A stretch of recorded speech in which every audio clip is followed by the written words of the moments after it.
everyone, welcome back to the channel. My name is Ashley. I'm an architect in Ontario, and in today's video we're going to be talking about how to maintain your license once you are an architect. And so perhaps you're just curious about the process of maintaining your license, or perhaps you are a recently licensed architect and you want more information. If you do, then stay tuned and let's get started.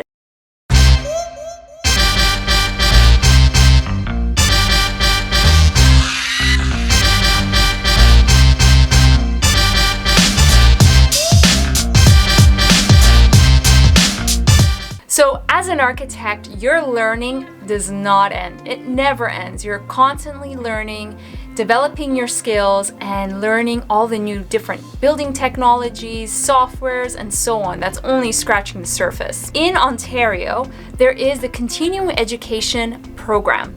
And in that program, what it sets to do is it's a mandatory program once you are an architect, and to maintain that license through the OAA, you need to complete the mandatory program, which is the continuing education program. And that program, you need to get a minimum of hours within each category. So you have to get your hours in structured learning and unstructured learning. So it's a total of 70 hours, and you need to have a minimum of 25 hours needs to be structured learning. So we're going to go through what is structured learning and what is unstructured learning and the requirements for each. So structured hours, you need a minimum of 25 hours for the continuing education program through the OAA. So what is structured hours? Now, structured hours, you need to show proof that you completed those structured hours.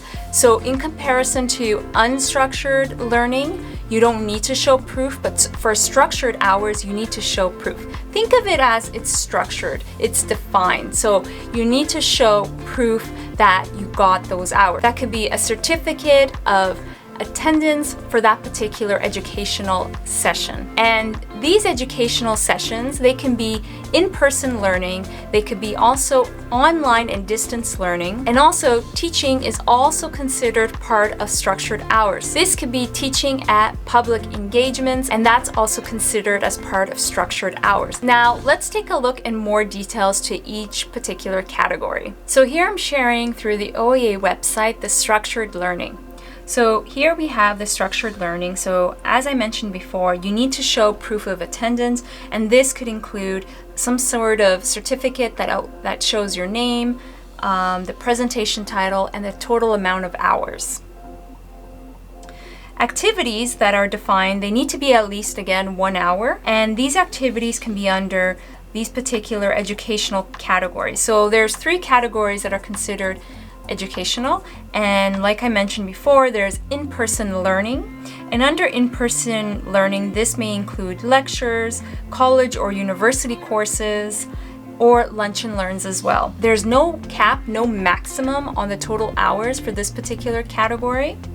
Now, for distance education, this could be you're participating on webinars that the OAA offers, and those could also be included as structured learning hours. And also for this one, there's no maximum of hours, there's no cap for this particular category. So teaching, you can also include, once again, also public speaking engagements in a professional capacity for the purpose of informing others, and there is a cap on this particular category, and the cap is 25 hours. So these are the 3 categories under structured learning. Unstructured learning. For unstructured learning, you need 45 hours. And unlike structured hours, you don't need to show any proof. So you don't have to have a certificate of attendance, none of that. Now, what exactly is considered unstructured learning? So let's go through the categories that are considered part of unstructured learning. So here we have through the OAA the 11 categories that are under unstructured learning, which you can get your hours under. So here we have committee meetings. So I'm just going to click on committee meetings.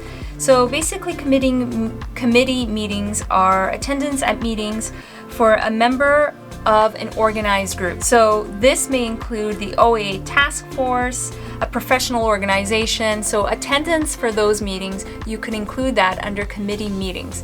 And there is a cap of hours. If you are an architect, there's a cap of 25 hours that you can account for under this category. You could also include the OAA council meetings as well. So if you do attend OAA council meetings, you can also include those hours as part of your continuing education. And there is a cap. As an architect, you can include 30 hours under this category. You can also include your hours under category of discussion groups.